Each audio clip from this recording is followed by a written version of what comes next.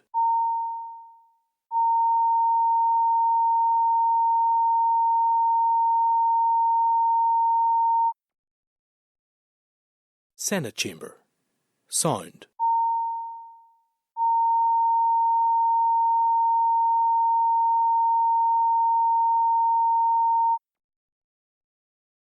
Senate Chamber. Signed.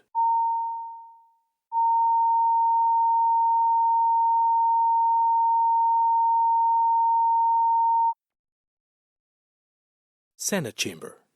Signed.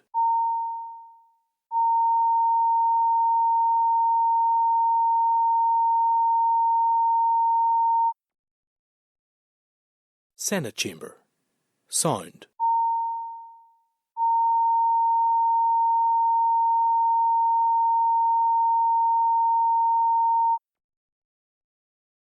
Senate Chamber. Signed.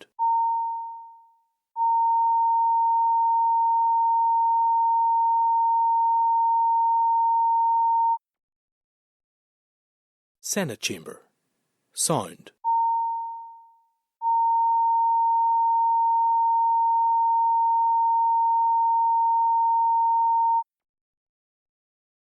Senate Chamber.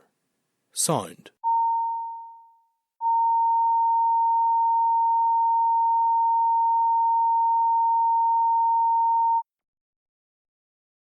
Senate Chamber. Signed.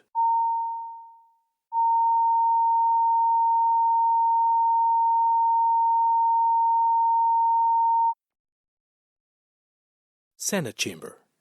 Signed.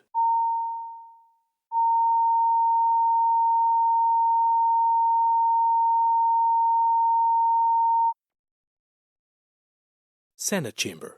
Signed.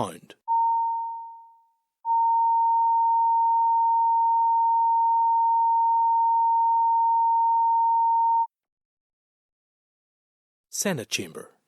Signed.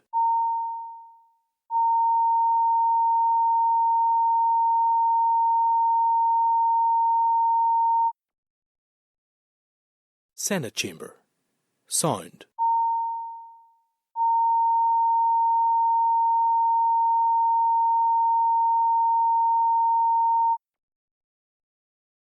Senate Chamber.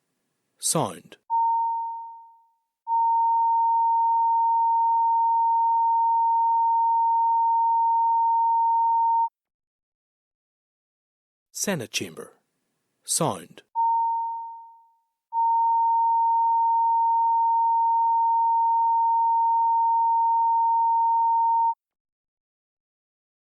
Senate Chamber. Signed.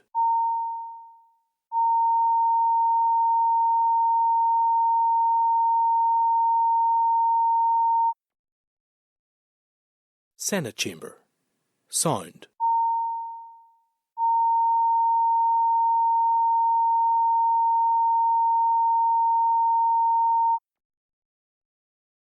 Senate Chamber. Signed.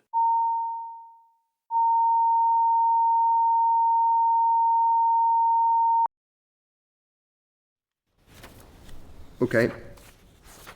Do we need to agree anything with the session now?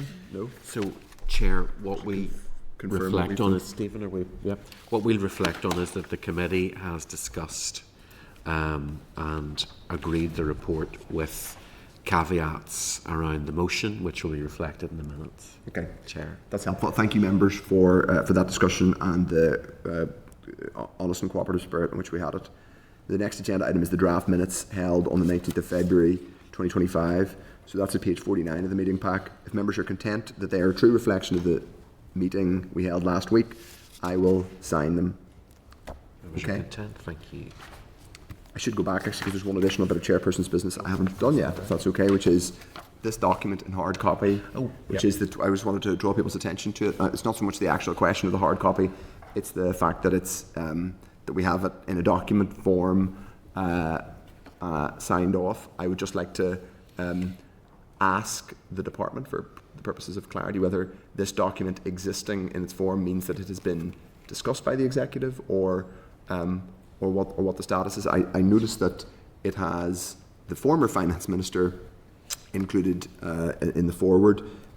which is fair enough. It's not necessarily clear when it was signed off or what the. So it'd just be helpful to get some timings from the department. Clarification. It states the consultation is still open until the 13th? 13th of March. Of course, they won't discuss until after the. Yes.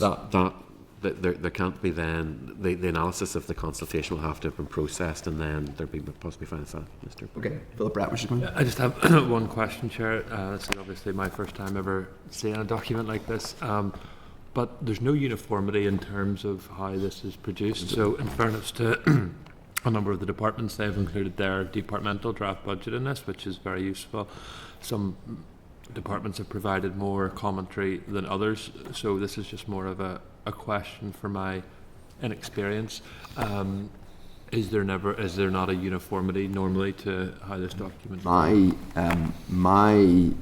And this is just my recollection from previous years where there has been a budget document like this, is that there is a degree of consistency in terms of the introductory paragraph texts around the fiscal and economic context, and then it's not quite a Wild West, but a little bit more kind of whatever you're having yourself in terms of how individual departments present their narrative and key information.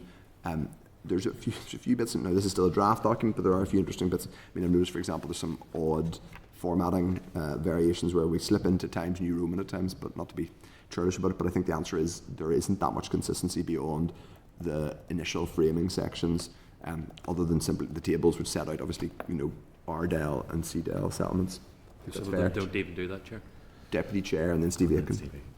Yeah, thank you. I wonder, so that's obviously the draft budget. Is it something we can recommend? Obviously there'll be the draft, there'll be a debate, and then whenever it's brought forward as a final document, could we recommend a form of consistency?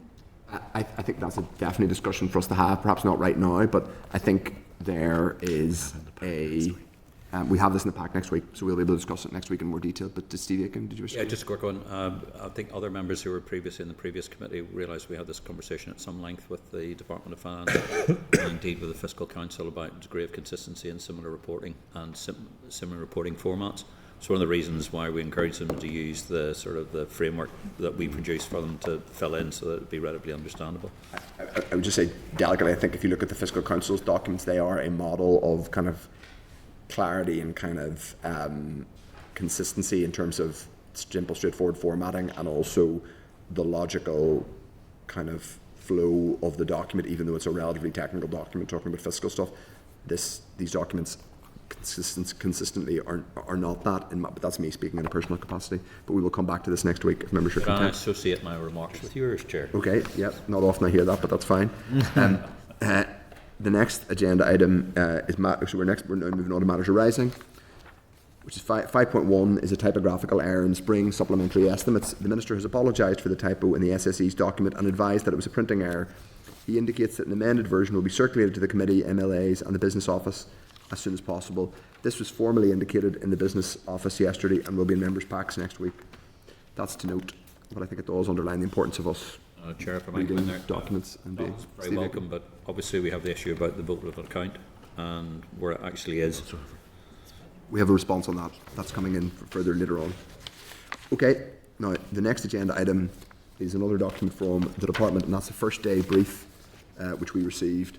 We've been provided with a copy of the Department of Finance first day briefing document. It was provided to the Minister of Finance during his first week in office. These are actually really useful documents for us, and I would encourage people to hold on to them almost for kind of your own understanding of the internal, how the department works. It was also emailed to members on Friday the 21st of February to allow the web links in the documents to be accessed. So members, this is to note. The only point I would note in it is, and it's worth us going back to and referring back to whenever we have relevant officials, for example in Nick's HR or people and organisational delivery or operational, whatever it's called.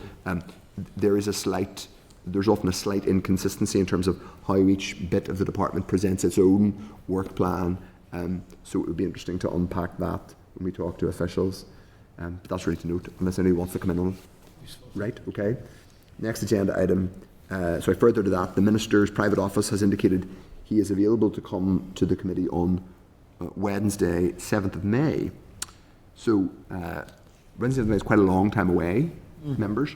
I am, obviously we have an Easter break in between, and I've made clear already to the clerk that given that there's a very long running time, that'll be about 3 months, or at least 3 months between his appointment and his coming to the committee. Now, we had a very constructive meeting with him, and a very honest meeting with him, and the Minister is more than capable of debating the floor of the House. But what I've said is that we would expect not a curtailed timing, i.e. if we need 2 hours, we'll take 2 hours, and I think we should have that in our minds, that we have a good, fulsome 2-hour briefing, because by that point we will have probably signed off a full draft budget, we'll have been through a budget bill and spring supplementary estimates process, and he will certainly have had his feet under the table. So I am very keen that we have 2 hours, at least 2 hours. Hopefully we'll not keep people for longer than that, but I don't think we should be constrained. And now that there's lots of notice, there shouldn't be anything else going in his diary or interfering with that. So I suppose it's to ask members if people are content to schedule for the 7th of May, with the caveat that we have a good long session. We'll bring members in, Deputy Chair. Yeah, thank you. And just important to note that whenever United meet with the Minister, I got the impression he would have met with us sooner, but we did go back and say there was a series of things that we wanted, so it's not necessarily a case of he's offered us May, but I think, wasn't that what we had agreed at committee last week? There was a sequence of events. There's a sequence of events. But I would agree that yes, whenever we have them, to get the good 2 hours. Okay, do Mr. Squin? I was just explaining to Philip that you and the Deputy Chair have met with the Minister. But yes, that's fine. This is meeting with a committee. This is a committee, or this is an oral evidence session, not a chair. Okay, members content? The next agenda item is SEUPB Annual Report and Accounts. That's at page 104 of the meeting pack. The SEUPB Annual Report and Accounts for 2023 have been formally laid in the Business Office. Members, last week it was requested an indicative timeline for the 2024 annual report and accounts. I don't think we got an indicative timeline. We don't have that in the Daniel Reader. Once we get that, we'll obviously bring it to members. There's a few bits of highlights to. There's at page 136. There's a drop in the number of payment suppliers issued. This is in the prompt payment statistics. Head of Internal Audit had a satisfactory opinion over the corporate function. Page 146, no significant regularity issues or internal weaknesses. There was one recommendation arising from the report in relation to those charged with governance for 2022, and that is going to be actioned. That's being actioned. Page 147 concludes there is an appropriate system of internal governance. The NI Audit Office has not highlighted any issues of note. The contingent liabilities relate to the McLeod judgment, which are contingent liabilities for basically every bit of the public sector in Northern Ireland. Then we wish to Deputy Chair. Yeah, thank you, Chair. On the point where you noted the reduction in prompt payments, it's quite significant to reduce from 2022 95% paid within 10 days to 72% in 23, and we don't know what 2024 is. Could I propose that we ask, is there a reason why it dropped so much in 2023, and how is it doing in 2024? I think we can ask if there's an explanation, and also because we're getting a readout anyway in 2024, so that will hopefully be answered as part of that. Okay, if members content, we will now move on to agenda item 6, which is SL1, the Coronavirus Act 2020 Registration of Deaths and Stillbirths Extension Order. That is at page 201 of the meeting pack. The Department intends to bring forward a statutory rule. We are maybe familiar with this particular statutory rule, to extend the expiry date of the temporary provisions in the Coronavirus Act 2020 in relation to death and stillbirth regulation. The Department proposed to extend the provisions until the 24th of September 2025. Members will be aware of the latest position in relation to a primary bill to place these provisions on a permanent legislative footing, with introduction anticipated in April 2025. The rule will be subject to confirmatory resolution procedure. Full details of the proposed rule, consultation and impacts at page 204 of the meeting pack. Departmental officials are briefing us today. Philip Wales, who's the Chief Executive of NISRA and the Registrar, and Aoife Rooney, who's the Deputy Registrar. Welcome, Dr. Wales and Aoife. Dr. Wales, would you like to make an opening statement. If that's okay, Chair, yes, that would be great. Well, good afternoon, and thank you very much indeed for having us here today. As you say, we're here to brief you on the SL1 that you have in front of you. I also want to provide you with an update on the deaths, stillbirths and baby loss bill as the committee's expressed views on this in relation to the SL1. As you set out, Chair, the proposed order in front of you is a further extension of the Coronavirus Act powers that relate to the registration of deaths and stillbirths. Specifically, the order extends the expiry date of paragraphs 18 through 22 and 22 through 27 of Schedule 13 of the Coronavirus Act 2020. These provisions enable the remote registration of deaths and stillbirths and the electronic transfer of documents between stakeholders to the registration process. As the committee has heard on 2 previous occasions over the last 5 years, these processes and provisions have become the normal and accepted way by which these registrations take place here. They have enabled the registration process to be more efficient, more effective, and more modern, and they have materially eased the burden on grieving members of the public. There's just no good reason why today we should require the next of kin to ferry pieces of paper from one public service to another, between a doctor and a registrar, and between a registrar and an undertaker. In this case, modernity and empathy lie in the same direction. For the avoidance of doubt, no one is of the view that it's desirable to continue to use these temporary powers to sustain this service. As the committee is also aware, for these reasons, the department has been working to make the provisions permanent. We want to put these practices onto a sustainable long-term footing.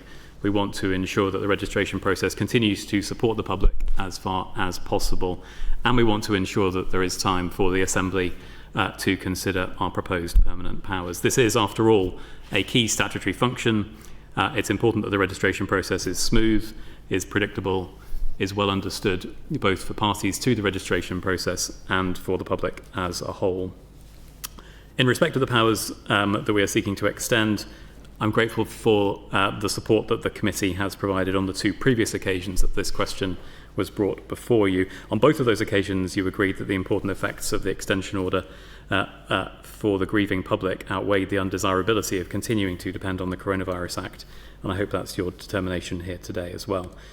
To give you an update on the deaths, stillbirths and baby loss bill that's intricately related to this question, on both of the previous occasions we have come to you, we spoke about how the department would make these powers permanent. As the committee is aware, it was our original intent we would do that through secondary legislation, and through the evidence that you've already heard, it was our intent to do that before to put those regulations in place before the summer recess. That was not possible as a consequence of issues raised in the final legal checks before the summer recess, when it became apparent that route was not viable. We were therefore required to change course and to create primary, not secondary legislation. Over the course of the last 8 months, this bill has been a priority development for both GRO and for the Office for the Legislative Council. Starting as a very narrow, focused piece of legislation, the bill was first widened to accommodate limited statutory powers that would enable the department to introduce a baby loss certificate scheme. It was then subsequently widened to address flaws in the existing birth and stillbirth registration processes for some same-sex couples. This widening, which I talked about when I attended committee on the 11th of September, has had an impact on the timetable for our bill. Work has been required to specify the changes that were needed for our underpinning legislation, and we have needed to anticipate features of the baby loss scheme, constructing an appropriately narrow set of enabling powers that look proportionate but are broad enough for us to deliver a scheme that meets the needs of families here. It's also fair to say that writing the temporary powers of the Coronavirus Act into permanent law has not been as straightforward as it might appear from the outside. Drafting permanent primary legislation can and will raise issues. There are few shortcuts. This work simply must be done correctly. It's for these reasons that we have taken longer than we hoped to deliver this legislation, and why we're here seeking a further extension order for the Coronavirus Act powers. But it's also fair to say that this bill has been drafted and prepared with considerable speed in this context. The efforts and persistence of our small GRO team and our colleagues in OLC and Departmental Solicitor's Office are testament to that, ensuring that the temporary provisions from which we are currently working are appropriately framed in permanent law, introducing changes to remedy our underpinning legislation while providing, consistent with the will of this committee, among others, a statutory basis for the baby loss scheme. I'm pleased to say that as a result of their efforts, the bill was finalised with OLC last week. We are now in our final legal checks, seeking our final legal advice, and we will consequently begin the process of seeking ministerial and executive approval for the bill in the coming days and weeks. I hope that this update will give you confidence that the bill to replace the temporary provisions of the Coronavirus Act powers will be brought forward imminently, and in turn I hope this will bear on your consideration of the specific question in front of you here this afternoon.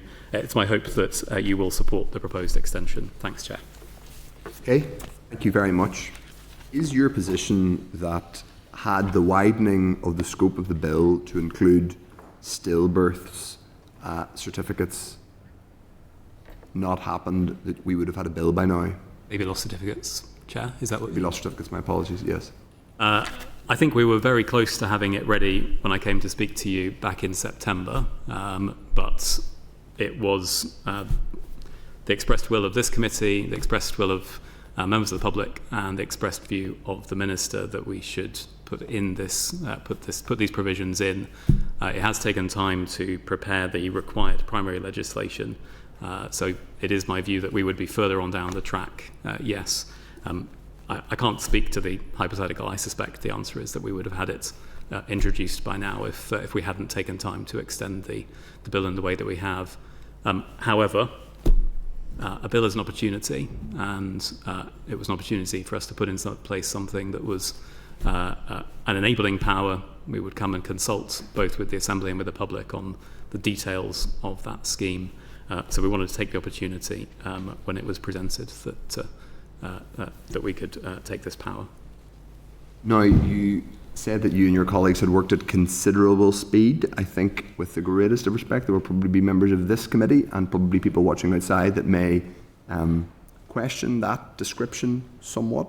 Can I ask, before the decision was made, and I'm asking you to jog my memory for me, before the decision was made to include baby loss certificates on the face of the bill, was the actual bill completed? Was the drafting completed at that point? It was not final. Bill out with baby loss certificates. It was not finalised when I came to speak to you on the 11th of September, but we were not far away. So we've taken longer because we have widened this bill. I think the genesis and the reason why I touched on the pursuit of secondary legislation to begin with, the genesis of this bill is not that of a normal bill. Normally you will establish what your policy position is, you'll agree what you're intending to do, then you'll go to OLC, then you'll begin the drafting process in concert with the executive. In this case, we found ourselves writing primary legislation because we couldn't make secondary that was effective. And then we've widened the scope. That's not the standard approach. That's not how we would do it if we were setting out from the beginning to do so. Hopefully a straightforward question. When do you anticipate that we will know that the relevant parts of the Coronavirus Act will not be the law of the land? So the bill contains provision for commencement orders. So we will, subject to ministerial and then executive clearance, subject to the will of this Assembly, as soon as the bill is passed and receives royal assent, it's at that point that the Coronavirus Act will cease to apply in relation to registrations of births and deaths and stillbirths. And if you just give me a description of the legislative process, not a date. So we are working now to get ministerial and then executive approval. It is hard for us to predict the legislative timeframe for when the bill will arrive. We have, as you've just mentioned in your introduction, a scheduled set of slots at the end of March and beginning of April.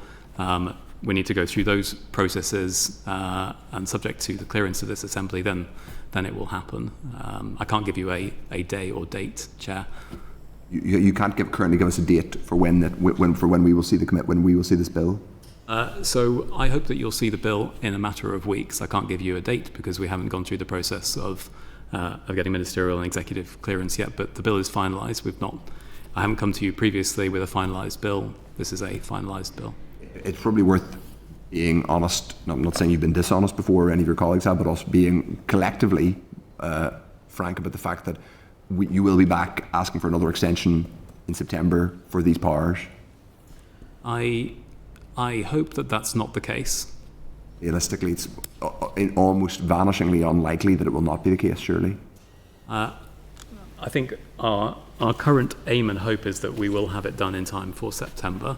I am reluctant to give you a cast iron commitment because I've sat here before and told you we will not. The bill would need to have royal assent for this. The bill would need to have royal assent. It would need to have passed through committee, on the floor of the Assembly, through executive, through the committee, on the floor of the Assembly, all its stages, including any consideration and amendments, passed via final stage, and that would all have to happen probably. So I'm just baffled as to how it couldn't be another extension. Unless we sit over the summer to do this. We are to some extent in your hands, Chair. I think one of the greatest delays to this process can be how long committee takes to consider it, given that you have I think on this one we've been very sort of Chair. I think on this one we've been the delay hasn't been on our part, but in any case I'm going to bring in members now. Deputy Chair, first of all, Dan Forsyth. Thank you, and thank you both for being here today. The Chair sort of has touched on what I was going to ask. Just it's disappointing to be continuing to extend coronavirus regulations here, and I was wanting to ask, is this the last extensions? But I think you've already touched on that you're not entirely clear. Just as you're mentioning being in the committee's hand, are you suggesting that we need to look at accelerated passage for this? So I think that's a really good question, and it's one that the committee posed to me previously. The advice that we've had has been that using accelerated passage, subject to the committee being content with the content of the bill, using accelerated passage doesn't gain us very much in terms of time. That's been the advice that we've had to date. So at the moment we're not proposing to include, to use accelerated passage. We think that will reduce scrutiny if we were simply enacting our existing powers permanently in legislation that might be appropriate.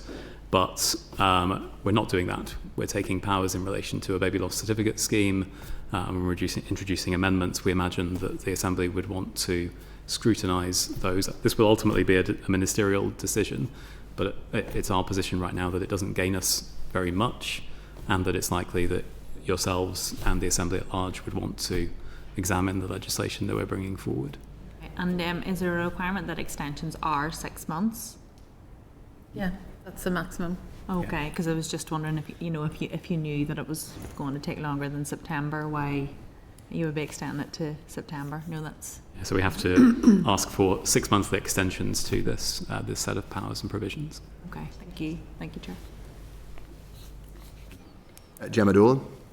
Thank you very much, and I do agree that it was an opportunity to take the baby loss certificate scheme forward as part of this bill.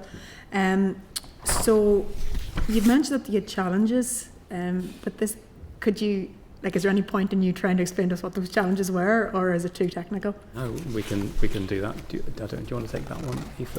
Or? Yeah. I think what we're trying to do here is replicate procedures that are under the Coronavirus Act 2020. So by necessity, we're moving into the Northern Ireland Statute Book, which is overlaid by different areas of law. Areas, but it's a slightly different context, and we're trying to embed procedures as opposed to the same text, so the same procedures within a different legislative context. Okay. and a different sort of wider web, if you please. But for example, as part of the replication process, we're wanting to continue to enable medical medical certificates for cause of death to go electronically from a registered medical practitioner to the registrar's office. Now, the substantive provisions that we have in the 1976 order is a paper-based system whereby you would give a death certificate to an informant who would then bring it to the registrar's office. So what seemed like quite a straightforward process initially, and the development of the policy required a lot of scrutiny by OLC and DSO because there were potential the potential issues with changing that so that the informant doesn't automatically receive the piece of paper that has always up till press been the position. So that matter is now settled. But so things that would have seemed straightforward on the face of it actually required more consideration. Yeah, I think that's right. So in the pre-coronavirus era, the doctor would have handed a piece of paper to the next of kin. The next of kin would have taken it to the registrar. In the coronavirus era, it was anticipated that the next of kin might not be there when the death happened. So the law was rewritten in such a way that the doctor must send the certificate to the registrar, and they may give a copy to the next of kin. They may give a copy. And that was because, as I say, the next of kin might not be there. If you take that language and you put it into our context today, the word may reads as though you're giving a doctor a choice about whether to give the next of kin the certificate. Do you want to give the doctor the choice? Should it be a choice? If the next of kin want the certificate, shouldn't they be entitled to it? You can't simply lift the coronavirus era legislation and apply it today without there being some slightly strange consequences. We've had to really sit and think, well, what do we want to achieve here? We don't want to, exclude the next of kin from this process. This is a really important part of the process. So we've had to redraft that and think about exactly what we want to achieve. So the registrar will give the copy, will receive a copy from the doctor, and the grieving next of kin can receive a copy from the doctor should they ask for one. They have the power to do that. Yeah, no, that's brilliant. And if this wasn't to be extended, what would be the consequences? Not that I'm saying that I wouldn't agree to extend it, but I think the truth is it would feel a very strange act. It would be a retrograde step from our perspective, taking the registration service that we have today, rewinding it to 2019, only to introduce permanent legislation to bring it back to 2025, would look like a very strange act of government. I also think there would be some disruption to the process. We would do our best to manage that. If that was the will of this place, of course we would do our best to manage that. But we are talking about a system that has grown used to this set of arrangements over a 5-year window, and I would worry very much about how that would play out. yeah. You've said it will be a step backwards, but thank you very much. Thank you, Okay, Chair. Gemma. Philip Red. Thank you, Chair, and thank you for coming along. I just wanted to, if you could expand just on your previous remarks, just to say in relation to the passage of this bill, you're in the committee's hands on that. I wonder if you could just explain how you're in our hands when we don't have a bill yet. You're absolutely right. I didn't mean to say that we were presently in your hands. Excuse me if I gave that impression. In terms of the passage of the bill from the point of introduction through to it receiving royal assent, the consideration at committee stage is obviously one of the most important steps. It's also one that can take some time. That was the intent of my remark, rather than to suggest that you were the hold-up. You are not the hold-up. How many clauses will be in this bill, do you know? Yes, I have it written down here, but there are 13 clauses from memory and a schedule. I'll just double check that for you. Yeah, no, of course. In terms of pages, then that's going to be a 4-pager. 5. Is there in the clauses? Or 8. Pages in a schedule, 1-page schedule. So it's taken us 8 months to produce a bill that's 13 clauses, 7 to 8 pages. Would the department still describe that as a priority, I think was the word that you had used earlier? Well, we also talked earlier about how the bill has changed in its scope over the course of the 8 months, that it started as a narrow instrument focused on a well-understood set of powers. Yeah. This isn't complete sentences that are in addition to our existing statutes. These are textual amendments to pre-existing law. You'll be well familiar with what this looks like. This is detailed, careful scrutiny of our existing primary legislation. So I would accept that your characterization is right. 13 schedules over 13 sections over 7 pages doesn't sound like a lot to produce over 8 months, but it has required careful study of our existing legislation, careful consideration of those extensions that we have talked about, and the work of a detailed and dedicated team. And at what stage do you think, in terms of time frame, would it become your view that it's not a priority from the department or the view of the public? So we're now 8 months, and I recognise the expansive nature that has come since September that you've just previously outlined there. But if you're a member of the public watching at home, if you got to a year, would you say that that's still plausible to define as a priority? Do you have a figure in mind of once then the description of speed and priority becomes, even for us here in the Assembly, comes a bit of a ridiculous one? Yeah, I understand your question. I mean, we have worked very hard from the outset to be able to deliver this bill, and the people who depend upon it and want to work on it, want to be able to make use of it, write to us, talk to us, come in through our doors on a daily basis. We have all the motivation in the world to get this done and over the line. So we're not being slow or operating in some kind of nefarious way. As I say, the bill is now finalised. We will go through the process of getting ministerial and executive approval as swiftly as we can, and then we'll bring it here for the scrutiny that it's due. And so, sorry, a final question, Chair. So the bill's ready. Has the Minister seen the bill? No. Why not? It was concluded last week, and as I say, we're waiting for our final legal checks relating to legislative competence to come through. Once those come through, we can provide the package to the Minister, and then he can consider it. Okay, thank you. Okay, all through. Thank you, Chair.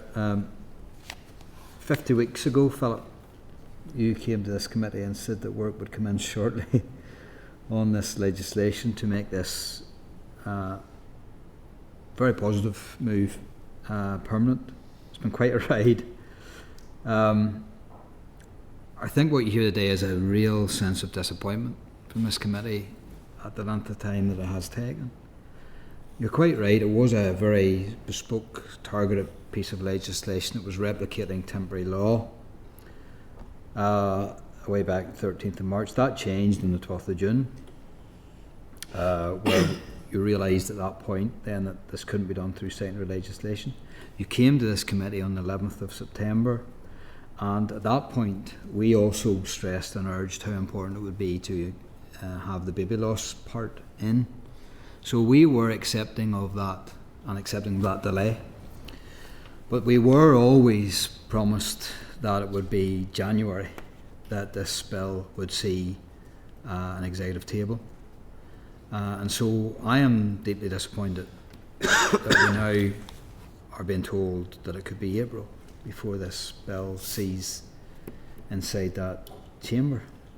I understand since the 11th of September we have now added this other aspect, and I caught it at the start but I haven't caught it all. It was a requirement around same-sex couples.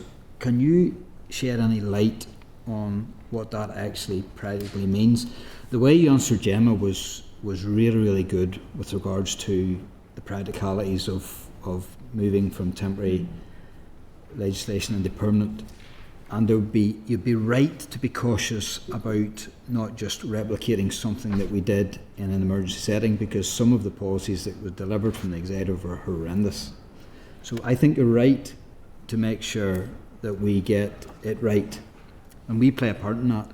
Can you give us more detail on this, what I would deem as a third requirement that the bill is going to do? Can do. So let me begin with your disappointment, though, Paul, and no one has more incentive in this context than I do. I sat in this chair, as you say, 50 weeks ago, telling you that we would get this done, and we haven't done yet, and that's a matter of frustration to me.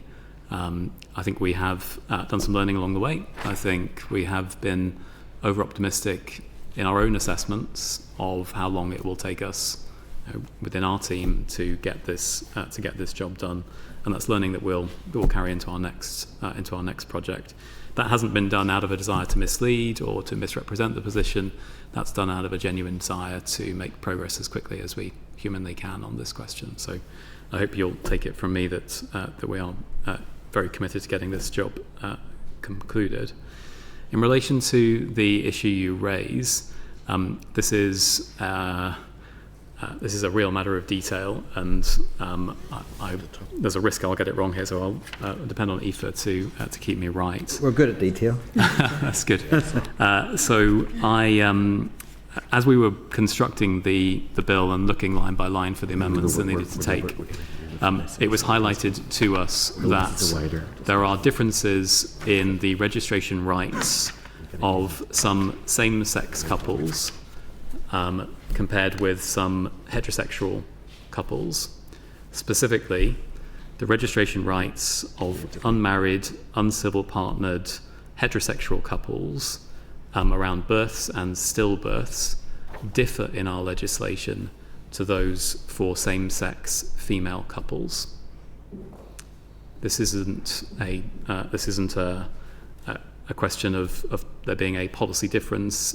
There appeared to be an inequality in the way that those rights are set out in law that we had no basis for. So we have set out to amend those, as we don't believe there is a policy argument against it, and we don't believe that in the event that they were challenged that would stand. So can you go deeper into that? So what actual practical rights? Yes, yeah, certainly, yeah. Okay, so as a result of the work that we've done, we turned up a difference in options when you come to register a birth.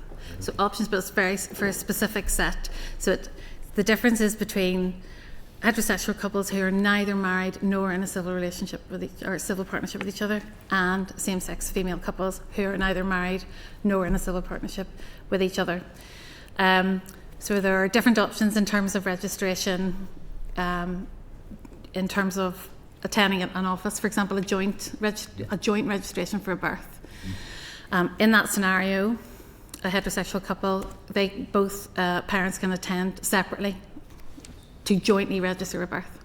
That option is not actually available for a same-sex female couple. So when we realised there was a difference there, we sought to remedy it. Is there also differences between heterosexual couples who aren't married and married couples? I don't believe so. I would need to double check that, but I don't believe so. There was a lot of work done to try and see where there were differences and try and bridge the differences. That's been very, very helpful. I do detect, though, this is a change, because if it's about a registration of a birth, and this legislation was ultimately originally about the registration of deaths and stillbirths. So the provisions here, the inequality also pertains to stillbirths. Right, okay. So they have stillbirths in common, and so we've sought to amend and fix this problem in the legislation through this bill, as they have that in common. Otherwise, you're right; it would be an enlargement of scope. A widening of scope, basically. Yeah. But you're okay, content with that widening of scope, because if there's an anomaly there with regards to stillbirths, which we would want to clarify and clear up, there would still be an anomaly on births itself, registration of births. So that would you're now going into registration of births legislation. So you're correct to say that. We've spoken with our team in OLC, and they are content that we pursue this amendment, correction, whatever you'd like to call it, through the bill. It's written there. It's drafted in the finalised legislation, so it's ready and prepared. Okay. You say that the bill was finalised last week. OLC work is complete last week. You talk about seeking final legal checks. If it's not OLC who do that? Those final checks? The last set of checks that's done on a bill before it goes for approval is done by the Departmental Solicitor's Office, and that work is now in progress. The DSO? The DSO. You had the bill in the first place this time last year? It's the case, yes, that they were involved this time last year. This is a different process. So they are doing different final legal checks, I suppose, is how I put it, Paul. You understand why I do. Right laugh there. The issue about accelerated passage, my colleague Diane Forsyth raised this. I think that we would only ever have contemplated accelerated passage when it was the very narrow, bespoke replication of temporary law into permanent law. I think that in order to scrutinise this, and you've raised today with Jim's question some of the issues that could be raised or could happen if this isn't right. I'm always in support of proper legislation as opposed to rush legislation, despite the pressure I've applied when you follow up. So we need to make sure we get it right. I see in your presentation that you do talk about, and the chair put you through this, about not needing the process to be complete, the legislative process complete by 24th September, which, and I understand why that date serves, because then you're wanting to say to us that you hope that you're not going to extend. I was always content with extending in March this next extension, if and when we had a piece of legislation in our hands, because then that would be us starting our work. And whilst I am loath in using the Coronavirus Act for anything, you wouldn't want to rob someone of this facility and go back to the way it was.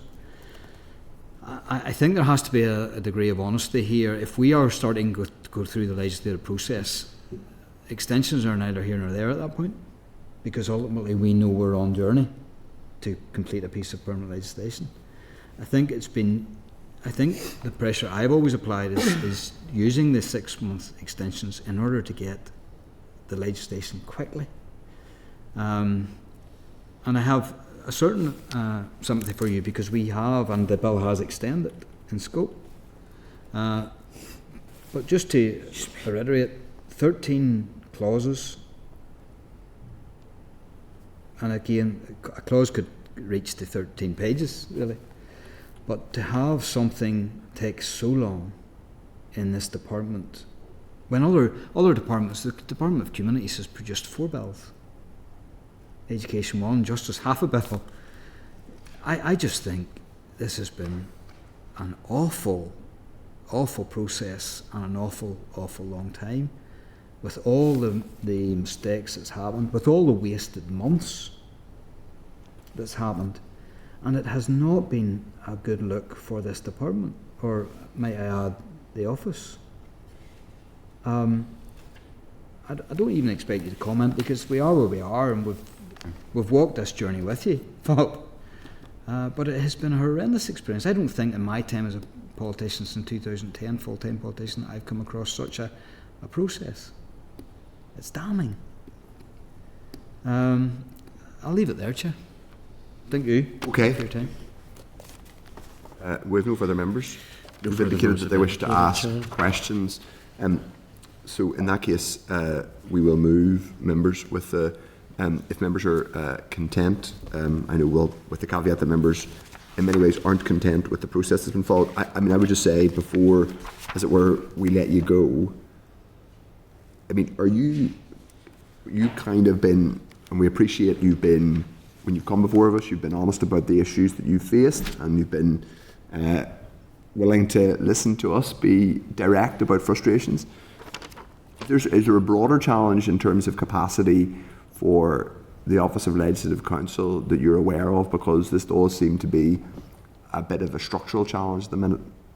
I mean, the executive is halfway through its legislative programme for last year, a lot of which was legislation which you would have thought, not to be churlish, who am I to talk? I'm not a specialist drafter, I'm just some politician who basically bloviates for a living, but like a laugh of recognition, that's fair enough. But I recognise this is a serious technical piece of work that you're doing and that the drafters do, but the Financial Provisions Bill, the Fiscal Council Bill, and out with the baby loss element, one would have thought this bill were the types of law that could have been prepared and got ready between 2022 and 2024 on the understanding that these aren't going to be high-pressured, politically controversial things that an executive is going to fall out over or have to negotiate over when they return.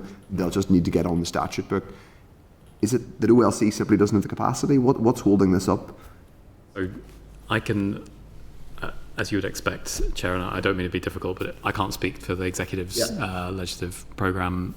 I wouldn't speak on behalf of the wider DOF legislative programme. our work really is focused on getting this bill done as quickly as is possible. As I say, we're very near to the conclusion now. We will bring it as soon as we humanly can.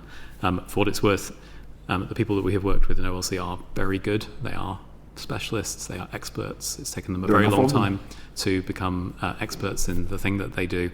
I can't speak to OLC's constraints. I can speak to the experience of this bill, and I think it's fair to say it has taken us longer, as I've said. I think we have done some learning along the way about our own expectations of how long it would take, and it has taken longer. To be clear, I wasn't impugning their professionalism or their ability. It's more to ask, are there enough of them? I'm afraid, Chair, you'd have to ask them that. They've been excellent working with us, but you'd have to ask them about the capacity. Clearly, there is a resourcing issue which has affected you and your team in the same way that has affected the people producing other bills in the Department of Finance and elsewhere. That is I think I'm fair to say there's a central resourcing issue for the whole executive. I think it's true to say, and I think I mentioned this when I was here in September, that legislation teams were not as prevalent. We didn't have a legislative team in GRO to write this bill when we started back in May. So we've had to stand one up. We've started to build that resource base. We're expecting to do quite a bit more of this because there will be regulations required around a baby loss certificate scheme now. There will be other things that we want to take forward. There are other areas where we want to. These are your own officials, in-house officials in your department, or your bit of the department? That's what I'm speaking to at this point. I'm not addressing the OLC question because, as I say, I think you need to ask them that question. What's the specific challenge you have, because that's legislation specialists who are working on a day-to-day basis for you, who are able to advise you on how you're encountering. I will bring Paul through in a second. That's correct. So we are standing up a team to do that now. And had you historically had that team or not? GRO has shrunk in size. There are 23 people now working in GRO, of whom 3 spend a meaningful amount of time on this legislation. The remainder are responsible for producing 3,500 certificates per head over the last 8 months, 77,000 certificates in total. Servicing members of the public who come through the door it's not a big team, and it's one that we need to expand. It's something that we're doing now. It's something we've received funding for from the department, so we are building out that capability on our own side. As for OLC, I'll invite you to ask them that question. That's NISRA obviously presumably takes up the bulk of your time on a day-to-day basis. I'm not saying that you neglect the registrar bit, but I would imagine the man at NISRA is numerically a much bigger part of your portfolio. NISRA is about 495 people, including GRO. So that gives you some sense of what the scale of the organisation is. The Registrar General role, the head of the General Register Office, does not take 23 out of 495 percentage points of my time. It takes a good deal more than that, and it's right that it should. But I think it's an area where we need to strengthen our own offering, our own capability to give these sorts of issues the right kind of support.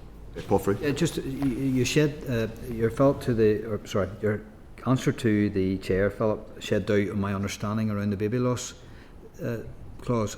It's still only an enabling clause, isn't that correct? It's an enabling clause, that's correct. So we will the enabling clause enables us to bring forward quite specific regulations around different aspects of the baby loss scheme. Those regulations will be drafted internally within GRO, as is the case with secondary legislation, and then they'll be checked with DSO, with departmental solicitors. And they'll come to then they come to the Assembly and to yourselves. That's correct. Yeah. So I thought with the way you answered that there was going to be more substantial clauses to do with the baby loss. The clauses that we've introduced, you'll see this when the bill comes, but the clauses that we've got in the bill at present for baby loss, we haven't simply taken a one-line power that says the Registrar General will institute a baby loss certificate scheme or words to that effect. Instead, we have clauses that set out, if you like, the hook on which the regulations will sit. That says who's allowed to receive a certificate, who's allowed to apply for one, who can find out about them, how much will they cost anything. That's the nature of the primary legislation hooks for the secondary that will follow. Okay, thank you, Chair. Okay, thank you. Philip Brett, yeah. So there will be no commencement clause then within the bill? So there is a commencement clause in the bill. I feel like I'm telling you about the exact pledges, but it's our intent to have a commencement clause for the Coronavirus Act. Yeah. And now I'm getting this wrong. No, that's right. And the power for the enabling power to make regulations for baby loss scheme. It's intended that just comes in when the Act comes in. When the Royal Assent is achieved. Yeah. Yeah. So we'll have power over when the Coronavirus Act powers fall, and the Royal Assent will be the point at which the baby loss scheme and the other issues come into effect. No problem. Okay. Members, thank you very much for that evidence, Philip and Aoife. Members, notwithstanding the comments made today and the frustrations outlined with the process and with acknowledgement of the evidence that we've been given today, members, are you content with the proposed SR to extend the expiry date of the temporary provisions in the Coronavirus Act 2020 in relation to death and stillbirth? Content. Okay. Thank you. Thank you, Chair. Members, we're now going to jump ahead of a couple of other bits of secondary legislation that we have and go to agenda item 11. Members are content. Content in order to move on to another bit. If people are content, we're just going to move on to another bit of oral evidence, and then we will come back to other bits of secondary legislation we have.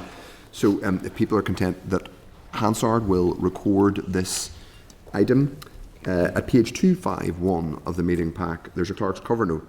And at page 254, there is a relevant written submission from the Rural Community Network. Due to unforeseen circumstances, the director of the Rural Women's Network unfortunately was not able to join us today. There's a good reason for that, and she sends her apologies. Members? Chair, I should also highlight that the director of the... Oh, actually, no, you've just announced it. Of the Rural Community Network? Yeah, is also not able to join us, so Samantha's on her own. So Samantha is, thank you very much for joining us. Samantha, we really appreciate you being here, and you're still very welcome, and your evidence is very much welcome. So members, as I say, page 251 is the clerk's cover note, 254 is the relevant submission from the Rural Community Network, and have covered the absences today. Page 261 of the meeting pack and 28 of the table of papers from the Irish League of Credit Unions, which we discussed last week. There's also a briefing note on individual voluntary arrangements which came up. Page 289 of the meeting pack, members will also find a copy of the Hansard transcript and inquiry oral evidence session with development trusts, which will be added to the committee's evidence base for the inquiry. If members are agreed, I assume they are, Hansard will not only record today's hearing, they'll put it in the web pages for inclusion in the report. Welcome Samantha Gallagher, who is Policy and Public Affairs Officer at the Rural Communities Network. Thank you very much for your time. Samantha, we'd really appreciate an opening statement, and I'll take, if there's any opening remarks you'd like to make, and then we'll take questions from members. Please do indicate. Yeah, thank you very much for having me here today, and our director sends her apologies. Unfortunately, she's come down with a bug, so no problem at all. That happens. We have prepared a full briefing, and obviously I know you've had sight of that. Yes. I'm assuming you don't want me to read the entire briefing. Pull out what you think are the most important points. That's always useful. I think to frame our discussions. I'm usually telling people to say less rather than more. Yeah, I don't always unfortunately abide by that myself. But if there's any key points you want to make, let us know, and then members obviously indicate. Yeah, I think really from our group's perspective, our members' perspective, it tends to be the barriers to financial inclusion. It tends to be the excessive bureaucracy, and it's that they are struggling with banks generally to be able to open bank accounts, and that includes not just travelling to access banks themselves, but also struggling to provide evidence to open bank accounts, and that online banking solutions are not always accessible to our older volunteer members. In particular, they are more likely to struggle with digital literacy, which is also a massive issue in rural communities. And in terms of just rurality generally, the biggest issue on the ground for our rural population tends to be access to cash, access to ATMs, and when there is access to ATMs, that tends to come with a financial penalty, if you like, just to simply access an ATM. You quid to get a tenner out. Yes, yeah. So they seem to be the biggest issues that we're currently seeing, and obviously we have identified in our briefing a number of potential solutions to that, but it definitely will require some sort of joined up thinking in terms of the use of credit unions and community led lending. Yeah. Thank you, Samantha. There's lots in the paper, folks, I think, which is really useful. And obviously one of the specific focuses of our inquiry is both the impact, or both the changing patterns in financial services, closure of branches, reduced access to cash are impacting particular sectors. One is rural communities, and within that, the community groups that help service those rural communities, community groups, sporting organisations, etc. One of the findings that I found most interesting, Samantha, and your paper is quite stark. You call it a growing crisis in rural areas, is not just the reduction in ATMs, but the fact that actually opening a bank account is really difficult now, particularly because of some of the know your customer rules, and where an organisation might have a credit union account, certain grant funding bodies won't necessarily pay money into a credit union account because they want to pay it. They want the traditional sort code, IBAN number, whatever, I presume, as part of their own security issues. Could you just talk to that a little bit about the challenges of actually having, whether that's for individuals or community groups, opening an account in the first place? Yeah, the men's shed example in Newry was one of the best examples that we wanted to highlight, just in terms of the different struggles. Their local credit union account, they actually struggled in terms of, first of all, finding a credit union that would actually accommodate them full stop. A lot of credit unions are just simply saying, no, we can't accommodate community groups, full stop, and they can't do anything about it. So after finding a credit union that was willing to open an account, there were multiple ID checks, there were multiple face-to-face appointments. These are volunteer organisations, so everybody involved in these organisations are giving up their own time and then having to travel distances to be able to provide that evidence. The credit union accounts then, they also don't provide checkbooks, which is something a lot of community-led organisations require, and it also those they don't have digital banking, they need the checkbook because that keeps them right in terms of keeps them right in terms of their profit and loss, exactly. And also those accounts have upper savings limits. So if, for example, they get a large pot of funding that's to maybe sustain their community organisation over a period of time or over the period of a particular project, then that runs the risk that they have reached their upper echelon, and there is a risk then of the account being closed for that reason. And just in terms of the credit union, being able to open a credit union, we know from, it's well known, and we heard about it in evidence last week, that credit unions, they have a threshold in terms of how much they can lend to corporate, and although people might not know it, a small GAA club is effectively a corporate account holder, or a small local charity is a corporate account holder because it's a body corporate of some sort, so they can only lend a limit. But is there a limit? Are credit unions applying a limit to the amount they bank them is the wrong word, but the amount they take on in terms of customers in the first place? Yeah, that appears to be so, okay. And we've spoken with a number of groups in Fermanagh who are sort of struggling with that type of community lending, in particular. But it's the bigger issue tends to be the opening of the account in the first place, and that tends to be what our membership are presenting us with. And obviously part of it is if you're literally doing small scale charitable community activities, a lot of it will be in cash in the first place, and then you'll want to go and bank a few £100 and open an account. But the burden is, that's the challenge of driving. If you're in rural Fermanagh, driving to maybe Enniskillen to get to the correct. To the local Bank of Ireland. We've one group actually in Bleak, so Gemma will know, and they travel 26 miles from Bleak into Enniskillen just to bank with the credit union. And what tends to happen therefore is that they tend to hold on to cash a little longer, and then that increases risks of criminality and extortion because they are holding on to this cash and it's known that they are. They're losing out on a bit of interest as well, probably. Yeah. So the case studies there you have are interesting. You've got a community group in the Ards Peninsula that basically were refused outright. Another one in Camla. This is really interesting for us, I think, as a committee, because it's not something we have really talked about that much so far, is actual community groups facing just being effectively excluded from banking. Are there any particular challenges you see for rural communities as in individuals who are unable to open bank accounts and what that means? So we've heard a lot about lack of access to cash. That's in a sense a symptom of this, of a broader challenge, which is lack of access to financial services. What kind of challenges does that create for an individual living in a rural area or a family? Yeah, with the number of banks closing in rural areas, it has led to just sheer difficulty in terms of geography, trying to access a bank. You know, and again, it's that distance, having to travel, it's that rural premium of access to that service.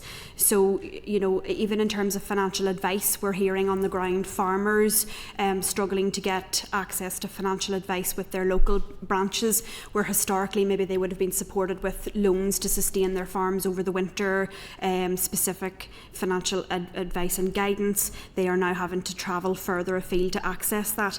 The difficulty with that is they aren't known anymore. They become just one of many accessing a service.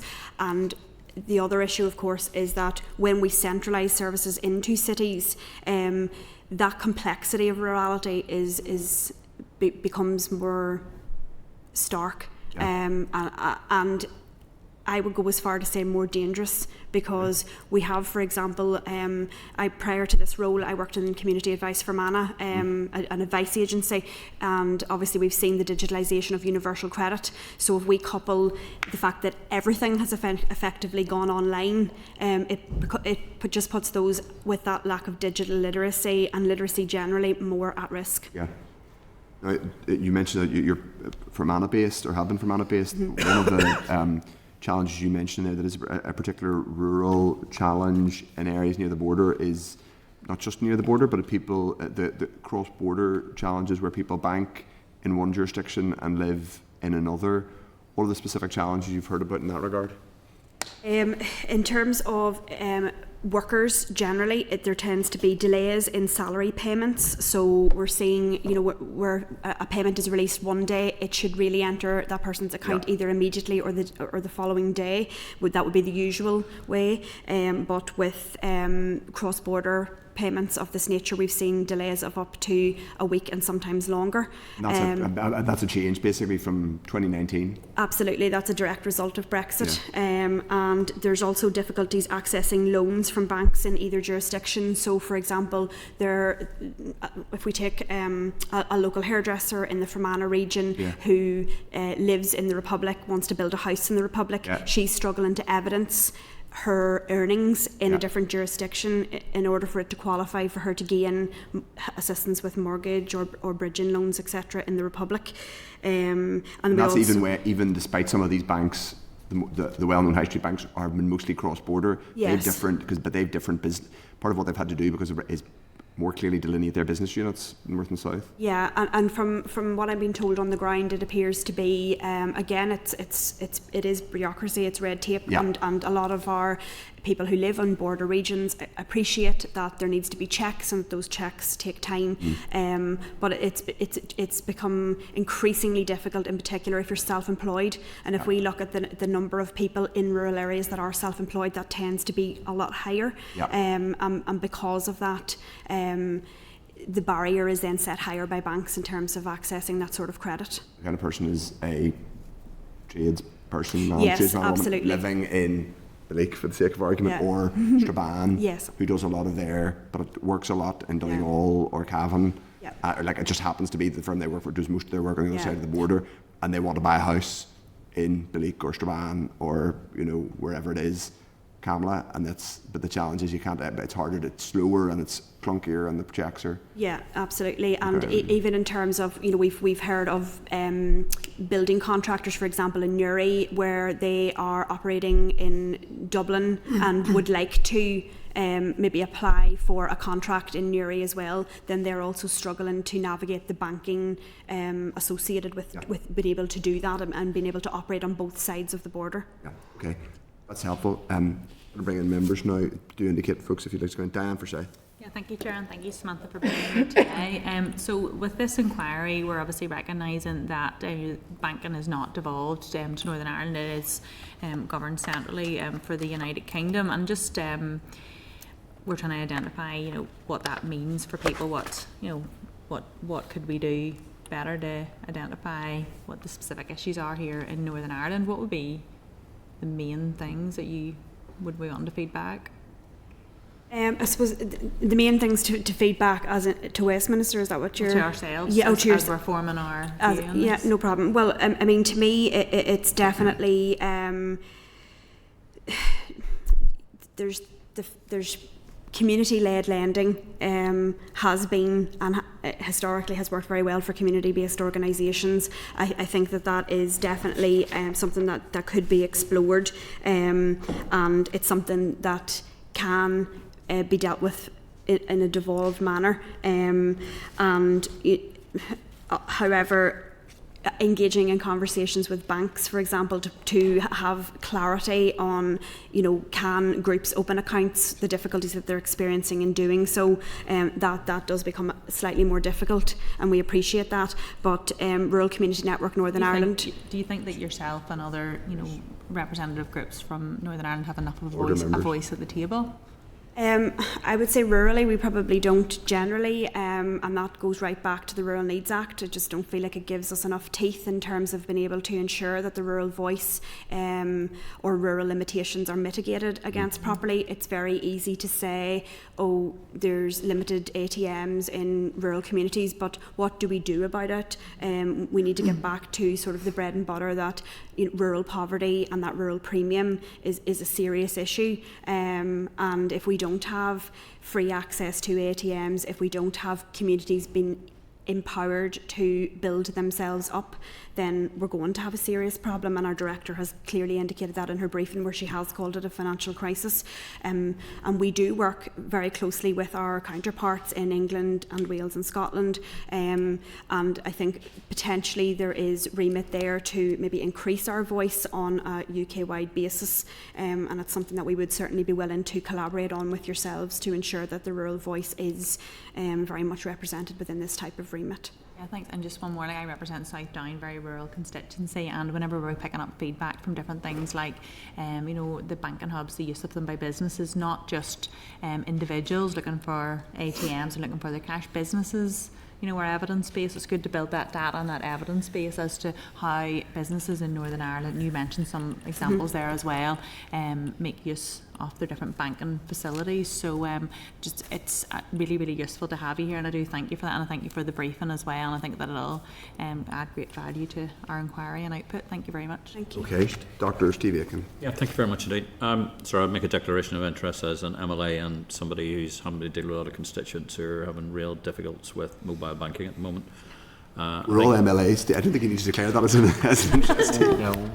No, but I'm South Antrim because it's a constituency issue. So I'm dealing particularly with an issue with the fact that people on mobile banking can't do any mobile banking, particularly when Fibrus aren't providing any fibre and Vodafone aren't providing any links to it as well. It is obviously made very clear that there is a difficulty with both mobile banking, and it's not just a question of older people not being able to sort of navigate their way around it. It's a problem of actually provision of services. Are you getting indications, or there are black spots for provisions of any opportunities for banking? And I mean, you don't have to go very far into the rural areas, but you don't have to drive very far from Ballyclare in the general direction of Belfast to get black spots. They're Oh, not getting it absolutely. through. Yeah, absolutely. And I mean, the black spots, they're not just in rural communities. In fact, our director lives in Maherfelt, and in her house, she requires to have 2 different broadband providers. And in the middle of her house, there is therefore a black spot because her broadband's not extending to that area of the property, and she will tell you it's not Buckingham Palace. It is very much a normal property, and quite central in Maherfelt, and yet there is that black spot issue. Further out into rural areas, there are absolutely connectivity issues in terms of 3G, 4G. A lot of rural communities don't even know what 5G is. It hasn't reached us yet. And also, I would say the cost implications of living along the border in terms of connectivity is extremely difficult. Again, there are areas of Fermanagh and Strabane and Newry that require access to satellite, which obviously costs more for them to be able to connect generally to the internet and then have access to their banking as a result of that. And the other one I wanted to talk about is one of the things that's been reported to me. It's becoming increasingly onerous to provide proof of identity, particularly to banks that are you can't find a bank unless it's in Belfast, and you have to upload online data, and they won't accept this and they won't accept that. Are you finding that banks are being? I notice you're careful in your language, but I wouldn't be. You can never get anybody on the end of the phone. You can't get a real person to actually sort of complain about it because you can't actually get any of that information through to them. Are you finding increasing difficulties about people in sort of the rural networks with that identification process? And as banks tend to increase what they're required to do, it's getting more and more difficult to do. Yeah, absolutely, and it goes for individuals and groups. They're being requested to provide maybe 3 to 5 different forms of identification, and they're trying to do that obviously in an online capacity. There's definitely reports of that being an issue and being a real time restraint for, in particular, voluntary-led organisations. The other thing to bear in mind is a lot of our rural organisations tend to have volunteers which are over sort of the age of maybe say 60, 65, and they are struggling with the digital side of things. So when they want to have access to someone face-to-face, they are being requested to drive to the central bank in Northern Ireland, which tends to be located in Belfast. So that's a massive journey to have anybody from a rural community make to provide ID, and we've had multiple groups tell us that they've driven to Belfast with ID, that ID has been refused, and then they've had to go back and come again on another occasion. And in terms of individuals, we are hearing individual stories from people who just live rurally that they are struggling to get through on the telephone. When they ring up banks, they are met with an AI where they are asked, for example, can you tell us what your query is about? And then you tell the automated machine what your query is about, and then you're maybe put through to, you might be say 20th in the queue, or you could sit. But we actually had one of our staff members set for 2.5 hours just to call a bank to cancel an accidental double payment, and 2.5 hours, the man works full time. He doesn't have time to be sitting 2.5 hours just to cancel a duplicate payment. So it's, I think for me, what I'm hearing from people who used to work in banks rurally and have maybe branched out into other fields or have been centralised and are now working from home, they're saying that reduction in the number of people employed in the bank has become a serious issue. Yeah. And my final one of the things that's been put to me is that some places in the world have got something called a digital notarization process, where you go to like a equivalent of a notary, but it's on a digital, which gives you full identity that everybody accepts. So that you do it once, and that provides your digital identity, which is then accepted by everybody. Mm-hmm. Every member of the banking industry I've talked to here refuse to do it because they all say we have to do it individually. Do you believe having a one-stop shop where somebody could say this is my digital identity and it's accepted, therefore that is it, would be useful? I think it potentially could be, and I know a lot of our funders are sort of moving to that way of thinking as well, where you have that one-stop shop, your identity and your group, your group's legal constitutions, etc., are all within this portal, if you like, and then it becomes easier to access it. I think it would probably be beyond my remit to say whether yes or no to that, but I know for rural groups it would certainly make things easier as long as it's protected and authorised by Financial Conduct Authority, etc. Thank you. Thank you, Chair. Okay, thanks. Jerry Carroll. Jerry. Thanks, Chair. Thanks, Samantha, for your presentation and your paper. It's quite concerning to hear some of the issues about credit unions, but it's useful to hear the issues. We obviously had a briefing, as the Chair said, last week from them, and they're obviously more flexible and tend to be better in a general sense than banks. But if there's issues there, then obviously they need to be explored. As far as you're aware, have you shared any of those concerns with the Irish State credit unions or them credit unions directly, Samantha? Not as yet, Jerry. We are in the process of working with a number of member organisations with a view to hopefully doing that down the line. It's at the minute we are simply collating information from our groups as to the issues that they're having, so that we're fully informed when we go to do that. Okay. I mean, obviously, I would be happy for the committee to share concerns on, but obviously appreciate you have your own sort of process. But I'm sure if the committee would, if you would like the committee to do so, I'm sure the chair and others would maybe be in favour of that. Can I ask you, Samantha? I mean, obviously, presuming you do a lot of work around sort of supporting victims and survivors of domestic violence and abuse, and that kind of raising issue, in terms of femicide in the area, and obviously a lot of people want to break from partners, when they are abusive or violent, but they can't because of financial constraints, and reliant in many ways for all sorts of reasons on their sort of their partner or spouse or abuser.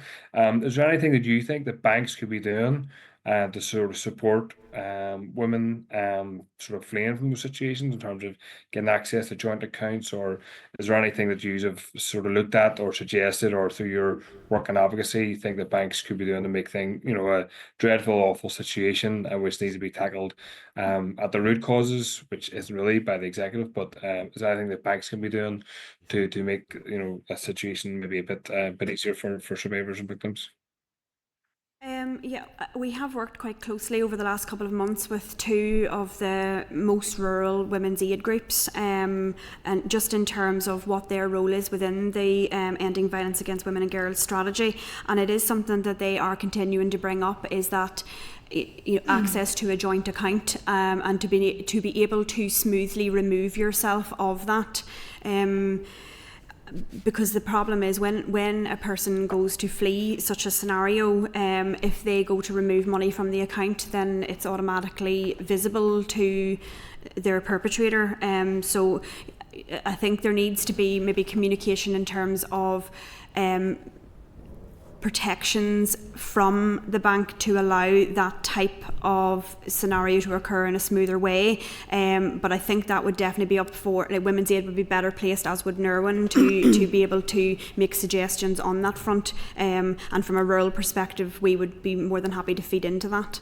No, I appreciate that. Just finally, I mean, and if you're not aware, that's fine. But I mean, that removing the name of a joint account, I mean, I would presume that's a simple process. But as far as you're aware, is it a bit more complicated and therefore putting people at risk? Yes, that it tends to. We are being advised that there are occasions when permission is requested from both parties, and then obviously that triggers the perpetrator to be aware of the situation. So that can obviously be extremely dangerous. So that would be the type of scenario that we'd be trying to avoid.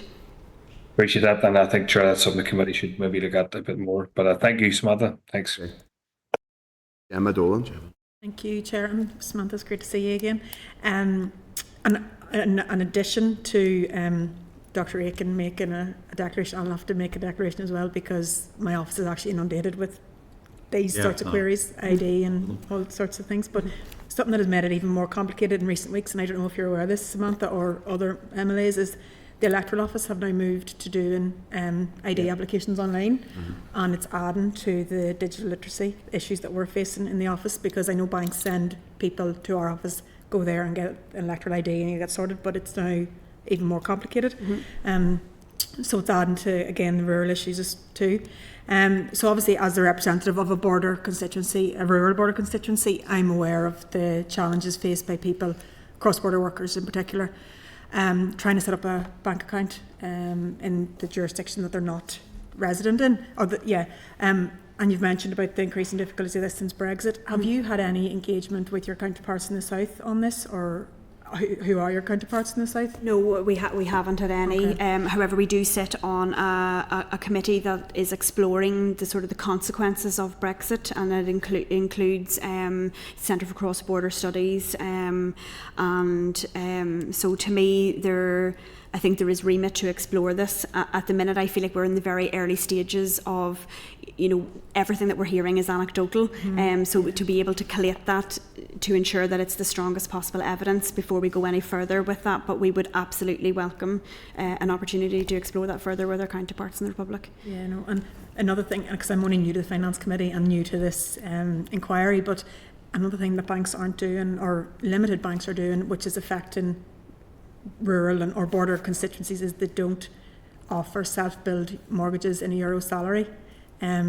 So that's affecting, again, people who live in Ballick but work in Bundoran or Ballyshannon or vice versa, things like that. So it's very interesting, and I do believe that rural areas where it's actually costing us to access cash. As we've mentioned about the ATMs, you have to travel from Ballick to Enniskillen to get to a bank, so it definitely is costing us more to. Yeah, the hairdresser example that I provided earlier, they're both self-employed. He's a builder, she's a hairdresser, and they are struggling to be able to build a property in the Republic because of the fact that they work in Northern Ireland and their children attend school in Northern Ireland. And I think for them, this is not about politics, it's not about anything other than place, and place for them is they do their shopping in Monaghan town, and the centre of their main social it tends to be the Republic, and that's not out of any sort of political ideology of any sort. It's just that's their local area, and the border is completely fluid for them. And to the point where this lady was actually pulled in by An Garda Síochána in the Republic for having a business label on her vehicle. From a Northern Ireland business, and then they conducted an investigation into whether that was permitted. Now, she wasn't doing anything wrong, and actually everything turned out fine, but to be pulled in and questioned a business on that. label, what like? So, say for example, her hairdressing brand is on her Northern Irish vehicle, and she has reported that it is a business vehicle, and it's reported in both jurisdictions as it should be, and then that becomes an issue as well. So, there are lots of complexities, unfortunately, to living in border areas and trying to navigate businesses and access to lending and access to cash and access to business accounts even is very difficult. Thank you, Chair. Yes, thank you, Samantha. I suppose a couple of final ones for me. If you any, you might not have, but either anecdotal or even if there is data, brilliant, about, given we're talking about some of the same banks, now Ulster has basically closed all its branch network in the south and divested from there, but it's certainly a couple of others, they are cross-border in operations. Is there any sense that my impression, but it might be, is that in some of the villages and towns on the south of the border, you're more likely to still have a branch open of certain outlets than you are in a few miles up the road on the northern side of the border.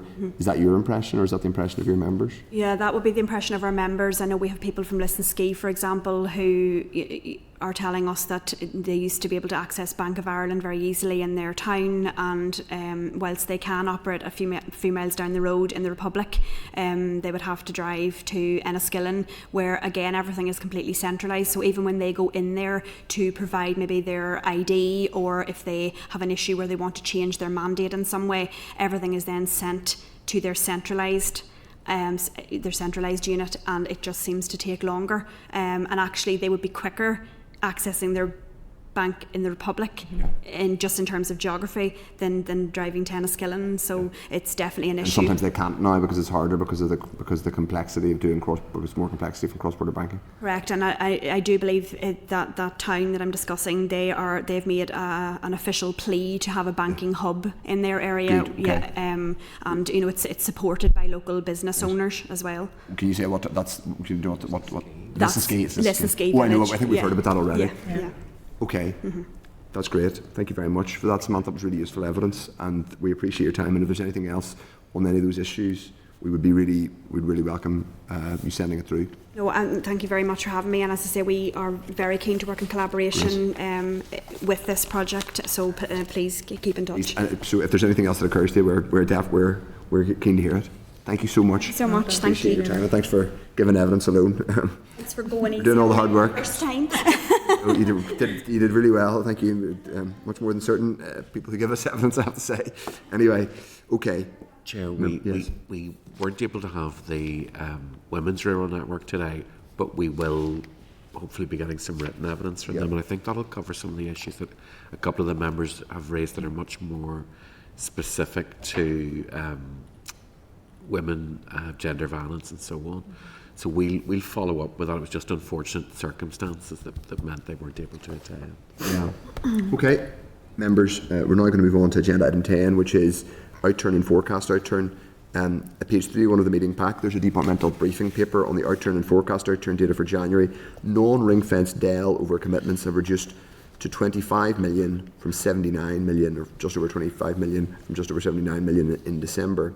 Capital DEL over commitments have reduced from 11 million to 44.5 million in December. Ring-fenced resource DEL shows an underspend of 543 million, with 533 of this accounted for the student loans, on the perennial student loan underspend, which is an accounting consequence of the fact that we have a different funding. Well, we have a different funding model, but also we have fewer students proportionally than England and Wales, and also 11 million in depreciation and impairment. 148 million of Barnett consequentials from the Westminster supplementary estimates for non-cash costs of depreciation and impairment address departmental pressures for these items identified in previous returns. These supplementary estimates also provide a reduction in student loan Barnett of 283 million, which will be reflected in February. At page 338 are actions to address over commitments, and at page 341 are explanations for departments' variances in December and January outturns, and January outturn and forecast outturn. I'm just going to open it up for members. If members, anybody wishes to say anything on that? No, we should say as always, fair play. Part of the reason we have this is that the deputy chair is very keen. I think it's a good regular discussion that we have. I think obviously we're going to need to be kept abreast of the over commitments, because we're still in a situation where the department itself is over committing going into the next financial year. Okay? Yep. Dr. Aiken, do you want to come in? Yeah. Just a quick one. I mean, we had a report on the December outturns and the rest of it, and I think just looking at resource, it was reported then as about 79.3, yet within a month later it's down to 25.1, which is sort of, the actual overcommitment now is 20% from what it was beforehand. And if you look at sort of capital, it's sort of like about 23%. You have to ask yourself what was going on in December, and then sort of a month later they've suddenly found more money either down the back of the sofa, or they've looked at the accounting process of it. We've seen this a couple of times when it comes to reporting of pressures and the rest of it, and then by the time we get to the actual output, it's changed. And I'll already identify health as one of the worst culprits on it, but there's other departments who are culprits, and we've already mentioned the Department of Finance. We need to sort of start asking questions about how can we go from 1 month and then sort of a month later where sort of mysteriously we seem to be sort of 80% better off. I don't quite get that, because I don't understand where we got to the figure in December and then all of a sudden in January when we reached that point, because the reports that we'd had through the monitoring rounds didn't indicate that there was that available resource amongst the departments. So either the departments are not reporting effectively to allow them to make the budgeting decisions, or we're not just very effective at doing monitoring rounds. It's a trend I've seen in a couple of the reports that have come through. I mean, I suppose there's always the question about I'll bring in the deputy chair in a second there, about there's a balance between us being able to ask strategic questions about overcommitment, and or whether this is being done in a strategic way and getting too into the weeds in terms of how spending is profiled, because sometimes it will be profiled in a way which is completely reasonable, but it's not necessarily strategically one for us to interrogate, because it's a bit of a rabbit hole, but we do have to keep an eye on the figures. Dan, for say.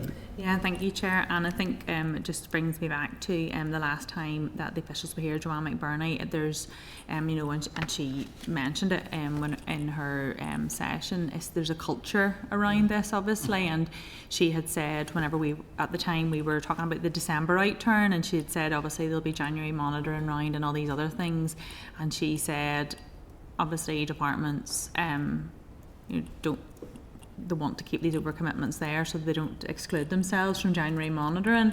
So just to exactly what Steve Egan said, you know, they're keeping it in there in December in the hope that they get it in January, but how much is a real pressure, how much is actually an overcommitment, and how much is the desire that they will draw something down. So it's just the culture around that, and I don't know how we capture that as a committee, but it is just that pushback, I think. I suggest that one in terms of doing our scrutiny, that when we have Joanne or another, probably Joanne is the best, and maybe we'd even raise with the Minister, but that's not for a few months, is that we raise this question about the culture of overcommitment, if it is a culture, because another way of looking at it is not a culture of overcommitment, it's a culture of unmet pressures, because we're kind of, one man's overcommitment is another man's unavoidable pressure, and we're kind of talking at times, and sometimes even the same people will say the same thing at different times. Will say different things at different times. One thing will be an inescapable pressure, and another one will be an overcommitment which needs to be managed down. So,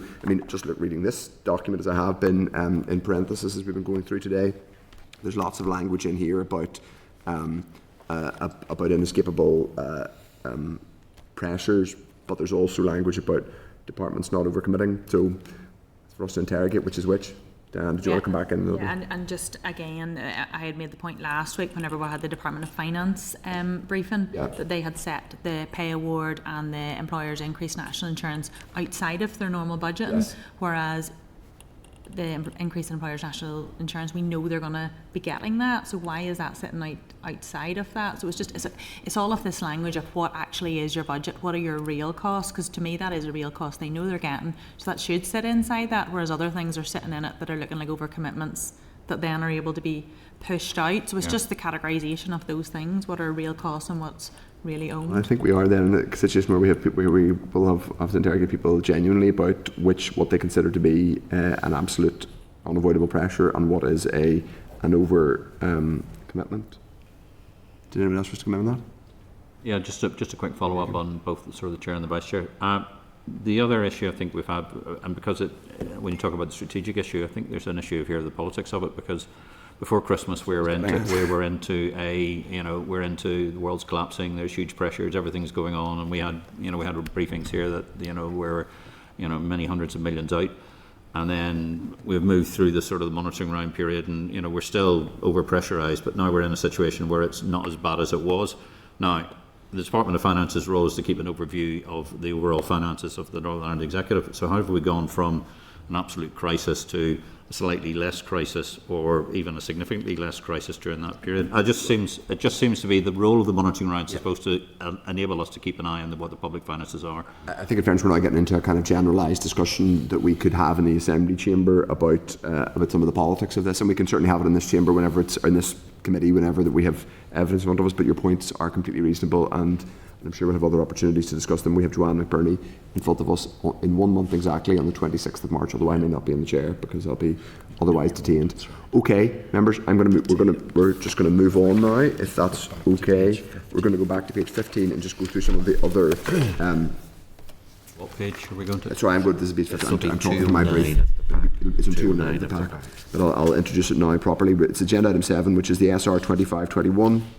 The Rate Small Business Hereditament Relief Amendment Regulations NI 2025.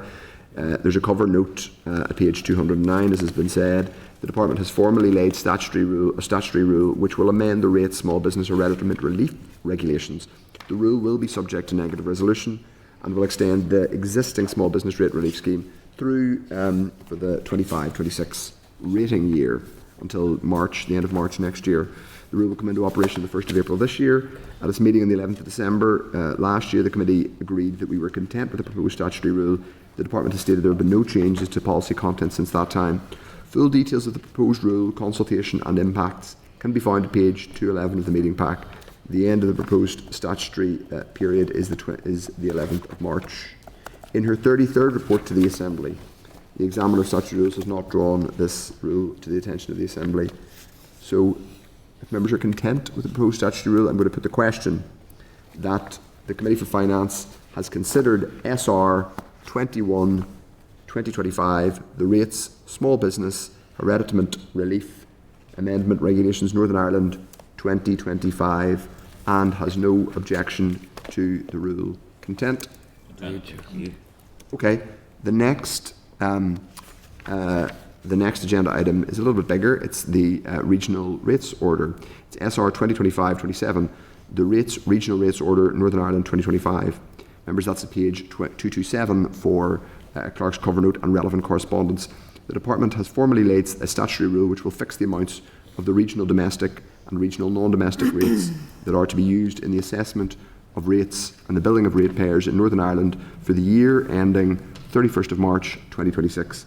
The rule will be subject to affirmative resolution procedure and will come into operation the day after it is affirmed in the Assembly. So this will come before the full Assembly for debate.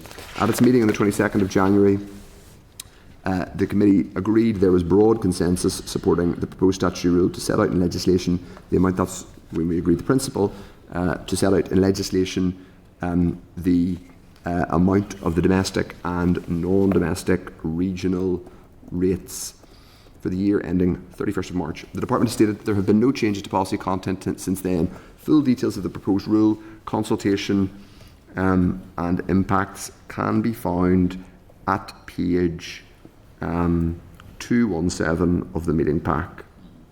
So, members, I will put the question. If members are content with the proposed statutory rule, that the Committee for Finance has considered SR 27/2025, the rates, regional rates order, Northern Ireland 2025, and recommends that it be affirmed by the Assembly.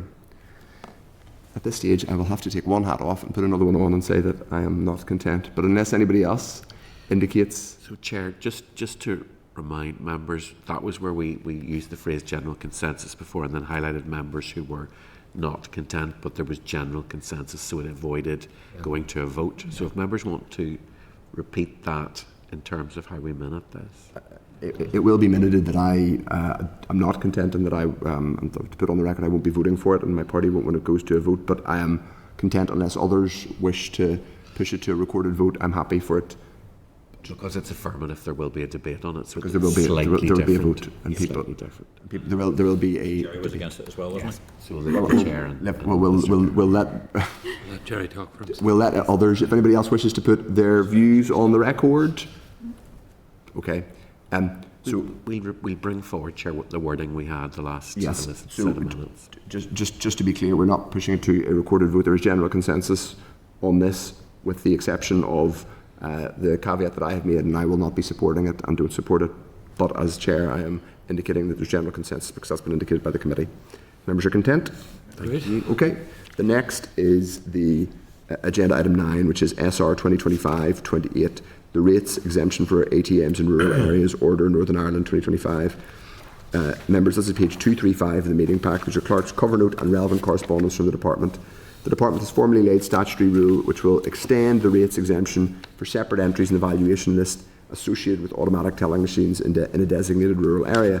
The rule will be subject to an affirmative resolution procedure and will come into operation the day after it is affirmed in the Assembly.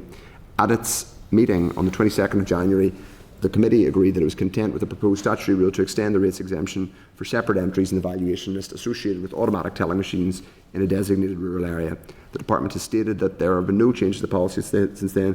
Full details are at page 237.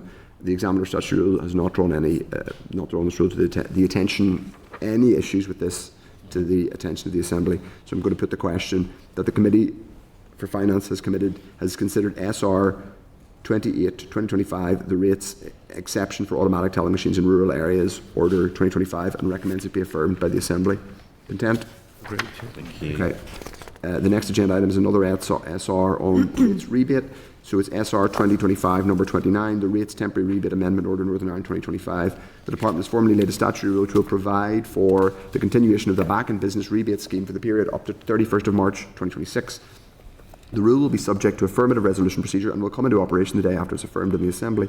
At its meeting on the 22nd of January, the committee agreed it was content with the proposed statutory rule to provide for the continuation of the back and business rebate scheme for the period up to 31st of March 2026. The Department stated there have been no changes to policy content since that time. Full details are at page 235 of the meeting pack. In her 33rd report to the Assembly, the 245, sorry, that's where it is. Yeah. In her 33rd report to the Assembly, the ESR has not drawn this rule to the attention of the Assembly. Her report can be found at page 217. So, if members are content, I'm going to put the question that the Committee for Finance has considered SR 29/2025, the Rates Temporary Rebate Amendment Order, Northern Ireland 2025, and recommends it be affirmed by the Assembly. Great, Chair. Great. Agreed? Okay, members, we will now move on to arrears briefing. And we will... Oh, do we do that? Hang on. We didn't do it before, it was just related to the previous one. Oh, okay. Sorry, members. I just need to briefly, get agreement on a couple of things that arose from our Outturn evidence. One was that we were going to schedule urgent briefing from the department on the draft budget in March and obtain executive agreement. Is it? We're doing it on that date. Do we know? Is that just because that's when we think that's doable?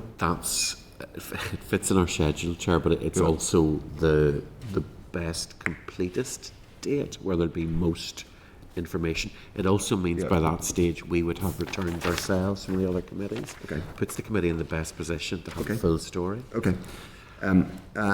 Yeah, I would like to do it earlier than that because I'd probably not be here on that date, but it's just if there's a way of, but I don't think there would be a way of doing it because a fortnight, the week before that we've got the forum, and the week before that it's still isn't signed off. Yeah, so unfortunately we're stuck. Okay, tricky. That's fine. And we will also get a written update if members are agreed on the department's own budget 25-26 position, including the overcommitments that we've talked about. Okay? Thank you. Now, the next agenda, thank you very much. We have Rachel here with us again, Dr. Rachel Keys from RAISE, who has completed a research paper for us on public spend per head in Northern Ireland. And Rachel is going to talk us through that, and members do indicate if you wish to ask a question. Over to you, Dr. Keys. Thanks for coming, Rachel. Thank you, Chair. I'll just go through some of the headline figures in the paper and then I can take some questions. The aim of the paper was to provide information on public spend per person both within the United Kingdom and then the Republic of Ireland. Section 1 of the paper provides data on spending per person within the UK. That section of the paper relies on Treasury's country and regional analysis data covering the period from 2019-20 up until 23-24. The data focuses on identifiable expenditure, which accounts for approximately 80% of public sector expenditure in the UK. Non-identifiable expenditure is deemed to be incurred on behalf of the UK as a whole, so examples of that would be expenditure on things like defence, overseas representation or public debt. There are some caveats to the data. Firstly, it's not always easy to decide who benefits from particular spending, and a number of simplifying assumptions are made when compiling the data. In addition, comparisons are also difficult because the scope of the public sector varies between the countries. So, for example, water supply is in the public sector in Northern Ireland and Scotland, but in the private sector in England and Wales. Figure 3 of the paper shows that in 23-24, public spending per head in Northern Ireland was £15,371. This compares to £12,625 per person in England. So public spending per person in Northern Ireland in 23-24 was 19% higher than the UK average, and public spending per person in Scotland was 14% higher, and in Wales 11% higher than the UK average. Figure 4 of the paper provides a breakdown of those figures across current and capital expenditure or resource and capital expenditure. In 23-24, 89% of the identifiable public spending in the UK was current or resource spending. Current spending per person was higher in Northern Ireland than any other part of the UK, and Scotland had the highest capital spending per person out of the 4 nations. Just saying that, Richard, so we have basically the lowest both, well, it will always be proportionate because it'll always be the lowest in cash terms because we're the smallest region, but we have the lowest proportionate capital spend of all the devolved. Figure 5 of the paper provides information on what the money is spent on, or spending by function, and it shows that spending is typically spent on largely the same kind of things across the different regions within the UK. Social protection makes up the largest proportion of spending, followed by health, education and economic affairs. Figure 6 of the paper provides information on spending by sub-function by region and shows some specific areas of spending that are very different across the 4 regions. For example, spending on police services in Northern Ireland in 23-24 was £496 per person, which is far above the UK average of £375 per person. Spending in Northern Ireland on agriculture, food and fisheries policy of £356 per person was also much higher than the UK average of £141 per person. Other functions reflect different ways that the public sector is organised in different places. For example, spending on water supply was £266 per person in Northern Ireland and £129 per person in Scotland, where it's nationalised, and then pennies elsewhere, where it's private. The public spending per person in Northern Ireland on transport of 400. Just say that. Just give us that number again. Northern Ireland versus Scotland on water. 356 per person in Northern Ireland and 266 per person in Northern Ireland and 129 per person in Scotland. More than double. And they're both nationalised water models. No, just through the chair, but in Scotland you do pay a water charge of some form, so it's not quite a straightforward read across. Oh, sorry, I read that and then I realised you do pay for water in Scotland. Yeah, that would sort of be the net spend that would account for that. Yeah, but you're talking about net. Okay. Okay, go on ahead. Yeah, thanks, Rachel. Go on ahead. The spending per person in Northern Ireland on transport of 484 per person is much lower than the UK average of 627 per person. Section 2 of the paper then moves on to the UK and Republic of Ireland comparison and provides data on spending per person in the UK and the Republic of Ireland in 2022. That section of the paper relies on OECD data on annual government expenditure. I should mention that this data is not directly comparable to the data used in Section 1, and the data is over a slightly different time period. It's from the year before, because that's the latest data that is available. However, the section does allow for a general comparison of spending per person between the UK and the Republic of Ireland. Figures 7 and 8 of the paper show annual government expenditure by function for the UK and the Republic of Ireland, and the figures show that the 5 largest areas of public spending for both countries are social protection, health, general public services, education and economic affairs. There was, however, some variation in the proportion of spending on each. For example, the Republic of Ireland spent a higher proportion of its total governmental expenditure on social protection, health and education, whereas in the UK there was a higher spend on general public services and economic affairs. It's possible to calculate a spending per head figure for each, and that calculation essentially shows that the total spend per person in 2022 was £19,381 in the UK and £17,636 in the Republic of Ireland. However, if you turn your attention to Appendix 1 of the paper, Figure 9 shows Treasury's country and regional analysis data from 2022 alongside the OECD's 2022 data.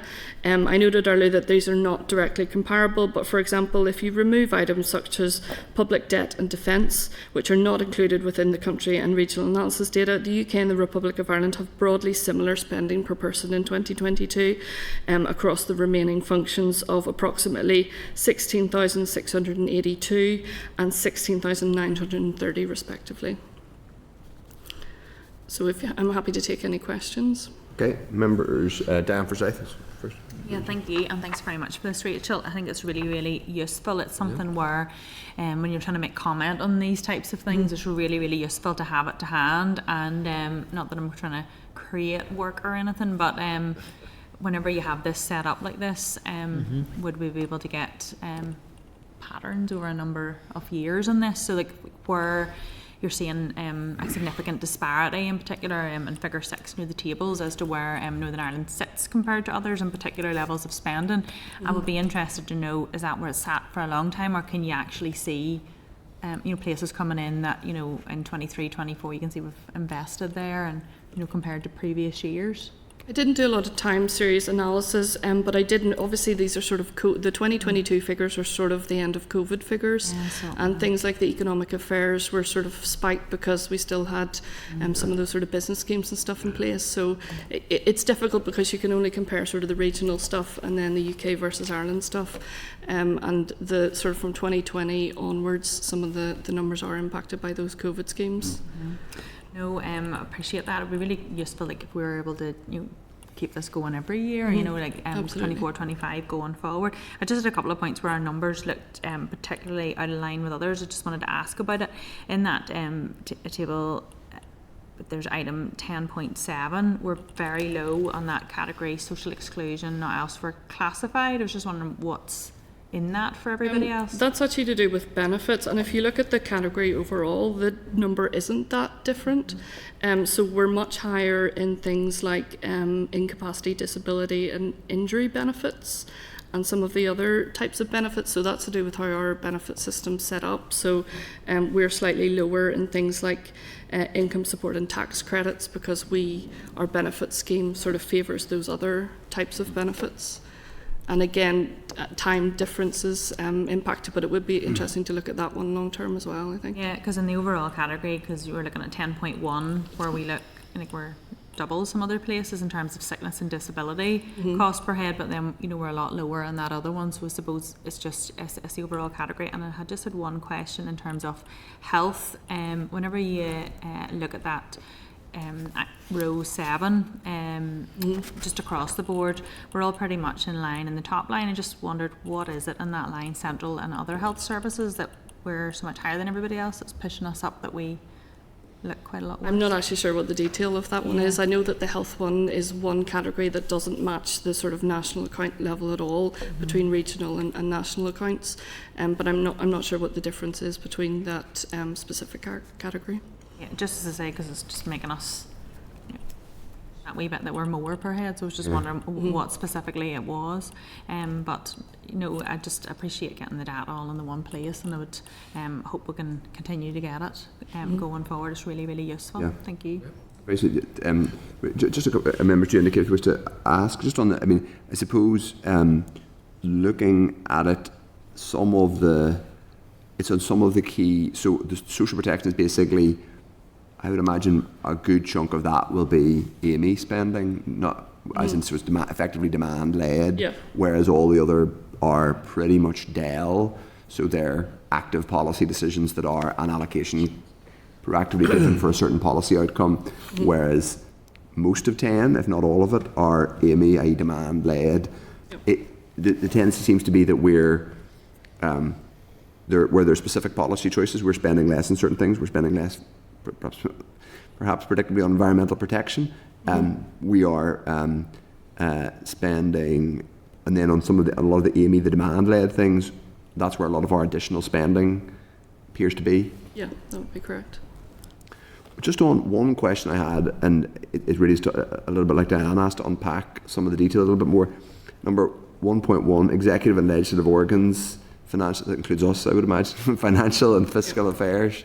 So be careful what we say. External affairs.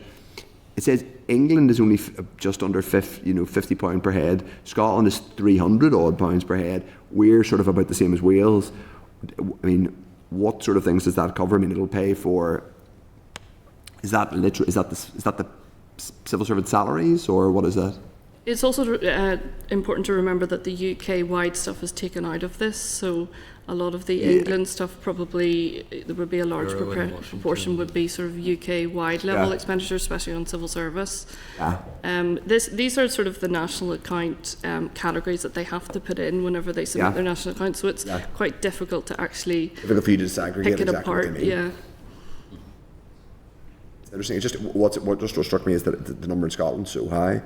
I imagine, it's like their offices overseas. So Scotland obviously have decided that they have a number of offices across the world, and their constitutional minister, which is not the quite same level of what Wales and Northern Ireland have. It would be interesting if that was anyway. Does anybody else wish to ask? Steve Aiken, no, just a couple. No, this is excellent. Thank you very much indeed. And I don't know, can we get this produced and published so that every MLA can read this, because I think it's a very good. It'll be published this afternoon. Excellent, because it's a really good piece. You remember when the Fiscal Commission and Fiscal Council were doing their work and they broke England down into regions? Because I do remember there was a set of figures that showed that between the northeast, northwest, and where we were. And actually, those figures were much more stark, because it actually showed Northern Ireland not being the outlier, but in fact we came in somewhere below the sort of the northeast of England and the northwest of England. Is there any way we can desegregate down the English figures? The data, the regional data, is available for all regions within the UK. I didn't include it in the paper because I was sort of trying to just do that regional part, but yeah, that information is available. Obviously, London skews a lot of the numbers as well. I mean, it's a global city. It's like it's over there. But it was interesting, I thought, with the figures between the northeast of England, which I thought was probably more comparable to where Northern Ireland was, and particularly when I was looking at the health figures and the rest of it, it just seemed to be a bit more interesting. And no, I just thought it was an excellent piece of work. And if we could, if we could desegregate that, and I would like to see this on a sort of a regular basis, if we could desegregate into the English regions as well, because I think Devon and Cornwall is pretty miserable. Yes. Despite the fact the sun is out there. Right. Okay.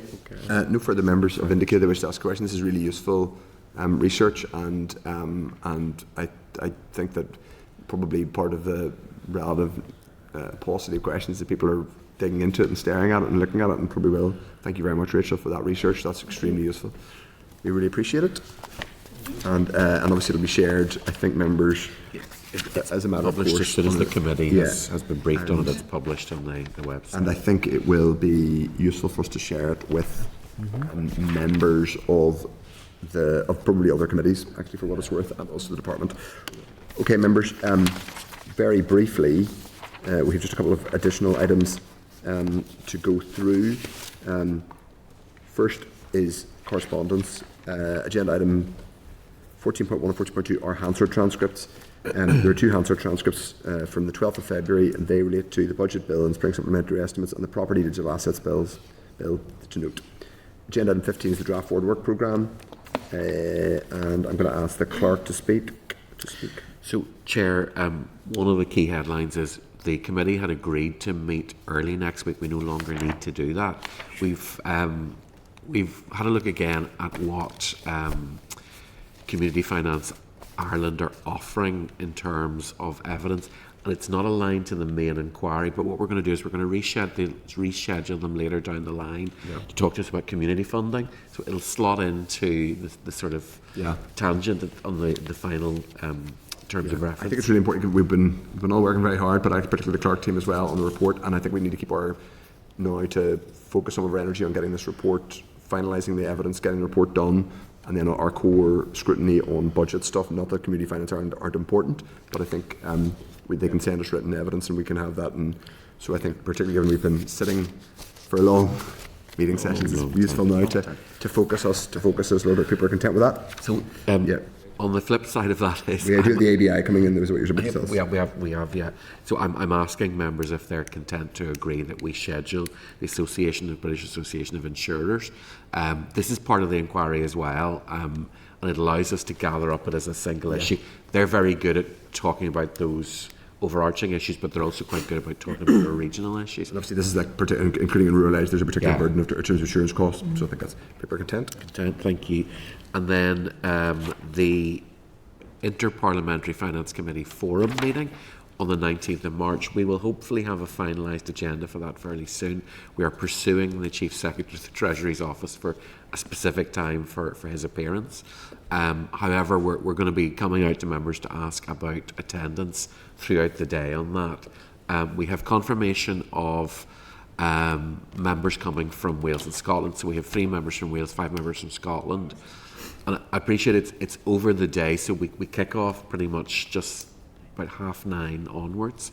So I appreciate not all members will be able to be there for the whole day. I appreciate there's other committees as well. But if we try and get an idea of what members will be able to attend, we'll come out over email on that one, purely because it's slightly more complex and we need to pin those down. The actions members, if they could confirm there once they're emailed to confirm their availability. Where's that here? We have it here. We're hosting it in 115, so we pretty much try and do everything in 115. All right. But as I say, we have a draft agenda, just trying to get the Chief Secretary of the Treasury pinned down to a time of arrival and how long and when they might need to leave and whether they're going to stay and do all those kind of things. Okay. So then also we'll be asking members via email about some logistics around the visit to Kilkeel on the 2nd of April. We have already got members' agreement on the Minister on the 7th of May, and we are now in a position where we have all the appropriate contacts for the banks, and they will receive invitations. We're offering a couple of different dates, so it's really just to try and get them all in, tie it up, and finish off with the FCA and the department. Yeah, okay. So 2nd of April, Kilkeel, members indicate should they wish to avail of a bus or can make their own way there. We'll come by email on that. And come back on that. We will have the Finance Minister on 7th of May, and then we are chasing the banks to get them in as soon as possible. Okay. And people are content that'll be published on the committee's website. January 16th, any other business? Does anyone have any other business? No? Okay. The next agenda item, the final agenda item is date, time and place of next meeting. The next meeting is Wednesday, 5th of March, here at 2 o'clock. People will be delighted to hear at the proper time of 2 o'clock. Hey. Chair, there's potential. We may well actually have to meet in room 21. I gather that used to the grandeur of the Senate chamber. I gather that the Economy and ERA committees are looking to do a concurrent meeting. That's only really possible in the Senate chamber. It may go on beyond 1:30. So for us to set up, can bring matters to a we conclusion. would probably have to move to room 21 instead. So we'll keep members apprised of that, but just so that members keep their eyes peeled for a change of location. Okay, finally. Thank you. Okay, thanks, members. Let's put the question. Senate Chamber. Sound.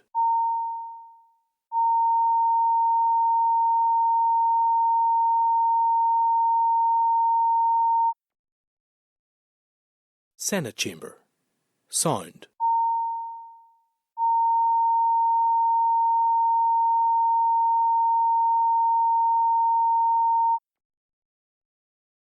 Senate Chamber.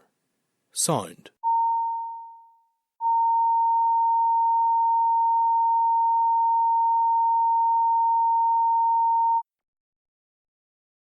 Senate Chamber. Sound.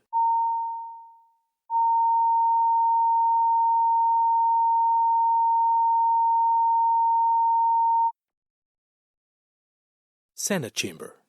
Sound.